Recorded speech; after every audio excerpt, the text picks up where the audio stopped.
Hello ट्वेल्थीज, कैसे हो? I hope आप सब बढ़िया हो गए। मेरा पेन कहाँ गया?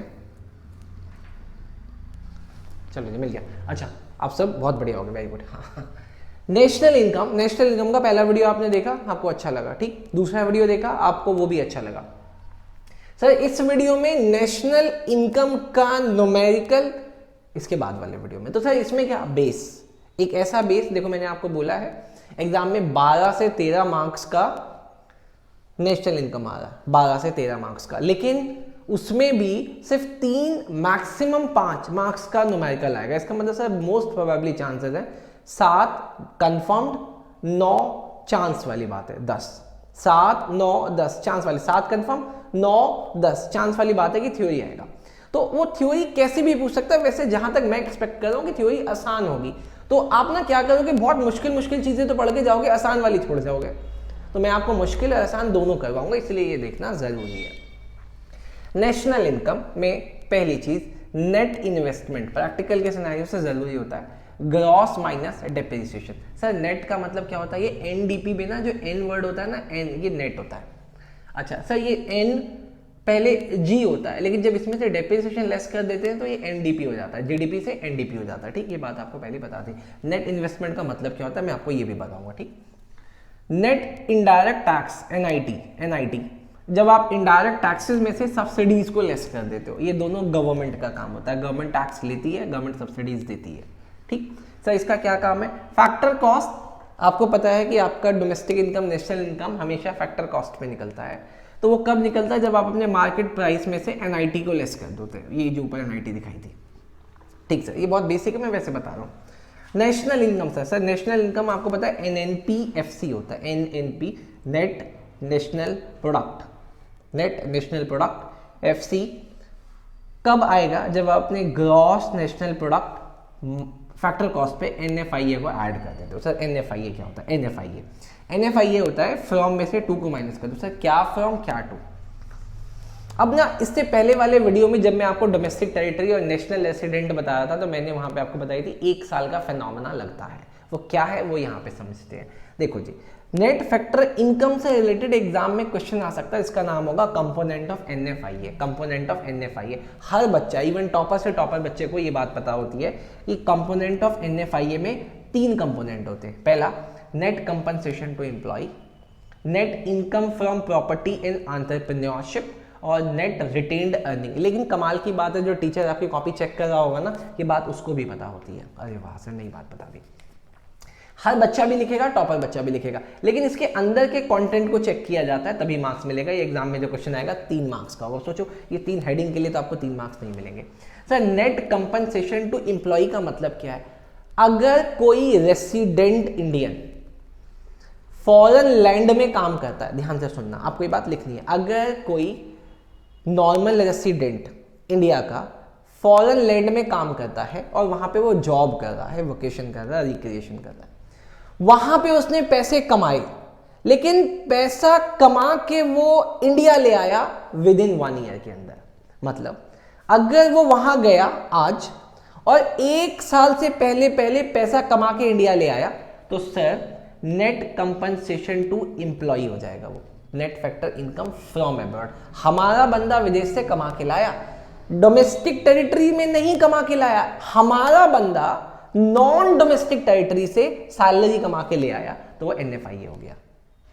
ठीक वैसे ही बाहर का कोई बंदा, जस्टिन बीबर इंडिया आता है, गाने वाने गाता है, सब कुछ करता है, लेकिन 1 साल खत्म होने से पहले पैसा बटोर के चला गया, तो ये हो जाएगा नेट कंपनसेशन टू एम्प्लॉय 2।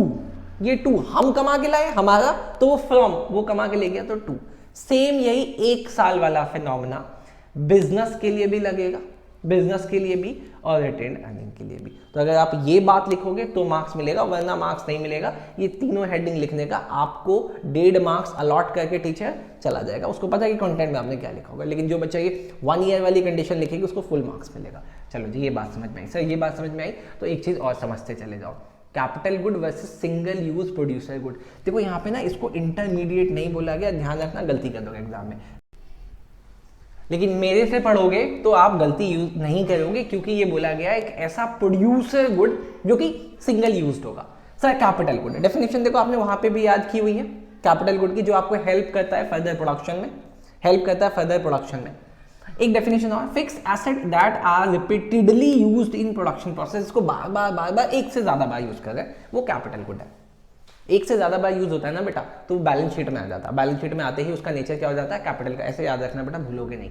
और जो इकोनॉमिक्स वाले बच्चे, आई मीन ह्यूमैनिटीज वाले बच्चे जिनके पास अकाउंटेंसी नहीं है, वो ऐसे याद रखे बेटा, कैपिटल गुड वो जिसकी लाइफ 1 साल से ज्यादा, जिसकी लाइफ 1 साल से ज्यादा। अब मान लो ना कि आप एक मशीन खरीद के लाओ, बहुत ध्यान से सुनना, गलती नहीं करोगे, आप एक मशीन खरीद के लाओ लेकिन लाइफ 1 साल से कम है, तो कैपिटल गुड नहीं माना जाएगा टेक्निकली। डन।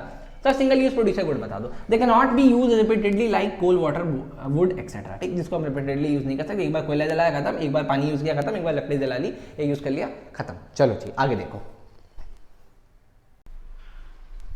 चलो जी अभी आगे मोस्ट इंपॉर्टेंट, आप ऐसे समझो कि आपका 2 से 4 मार्क्स सिर्फ इससे कंफर्म हो जाएगा। सर कैसे?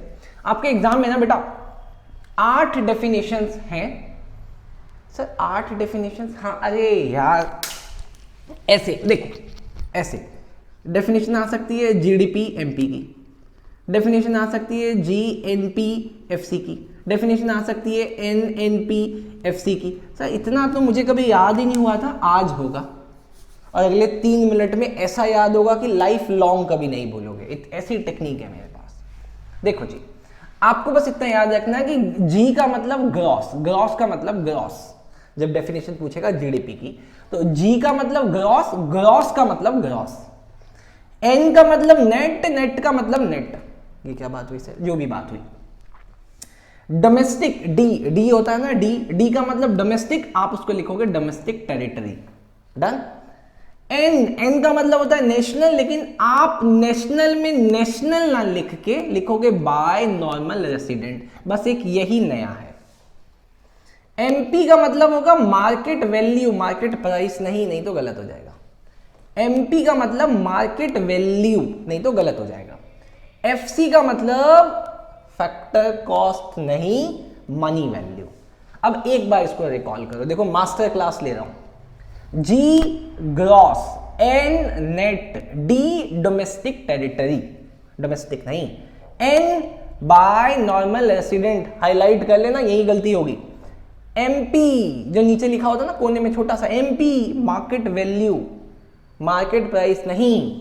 एफसी फैक्टर कॉस्ट नहीं, money value. Done sir. Sir ये याद हो गया, ये याद हो गया। उसके बाद आपको ये 3 चीजें डेफिनेशन में ऐड करनी होगी। पहला, इट रेफर्स टू।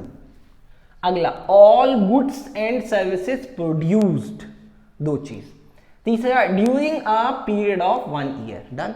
अब एक बार आंख बंद करके वीडियो पॉज करके रिकॉल करोगे, हाँ मुझे ये हुआ, हो गया, डन। ये 3 चीजें। अब आप मेरे से कुछ भी पूछो, कोई सी भी चीज की डेफिनेशन पूछो, मैं आपके सामने बना के दिखाता हूं। क्या? जीडीपी एमपी, ये देखो GDP MP.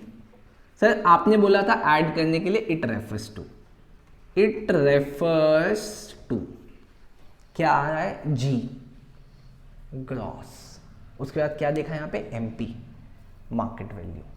It refers to gross market value. Done, उठा लिया जी और एम से, यहां से। It refers to gross market value. अब ये ऐड करो, ऑल गुड्स एंड सर्विसेज। एक बच्चा कह रहा है सर यहां पे फाइनल आता है, वो एक ही बात है, all final goods and services या all goods and services produced. अब यहां पे क्या आ रहा है? डी, तो डी का मतलब domestic territory. Produced within domestic territory during a period of 1 accounting year, during a period of 1 year. Done. ठीक है सर, सर डेफिनेशन याद। अब मैं इसको चेंज करके यहां पे हल्का सा चेंज करूंगा, देखो आपको आ जाएगा। बताओ जी क्या लिखो यहां पे? आप बोलो क्या लिखो? एनएनपीएफसी लिख दो? लो जी इसको मिटा दो, मिटा दो। एनएनपीएफसी। सर सबसे पहले एन का मतलब होता है sir net, it refers to gross, हट जाएगा सर, ग्रॉस हट गया, यहां पे क्या आ गया? नेट। पहला चेंज।